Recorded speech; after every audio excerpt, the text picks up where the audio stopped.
എനിക്ക് 10 ദിവസം തള്ളിപ്പറഞ്ഞതിനേക്കാൾ എനിക്ക് എപ്പോഴും സങ്കടവും ദേഷ്യവും വരണത് മർക്കോസ് ഓടിക്കളഞ്ഞതാണ്.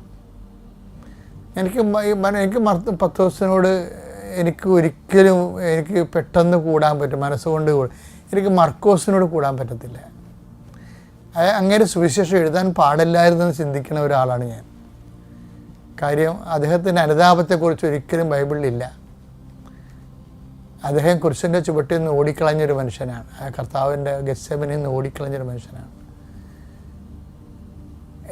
അങ്ങേരും സുവിശേഷം എഴുതിയിട്ടുണ്ട്. എന്ന് വെച്ചാൽ ഇങ്ങനെയുള്ളവരെയും കർത്താവിൻ്റെ ഒരു ഉന്നതമായ മാനസികാവസ്ഥയാണ്. ഇങ്ങനെയുള്ളവരെയും കർത്താവ് ചേർത്ത് നിർത്തുന്ന ഒരു കാലത്ത് തന്നെ ഇട്ടച്ച് ഓടിക്കളഞ്ഞ ആളെ തന്നെയാണ് സുവിശേഷം എഴുതാൻ വേണ്ടി കർത്താവ് ചേർത്ത് നിർത്തുന്നത്. അത് കർത്താവിൻ്റെ ഒരു വല്ലാത്ത ഒരു ദൈവികമായ ഒരു മനസ്സാണ്.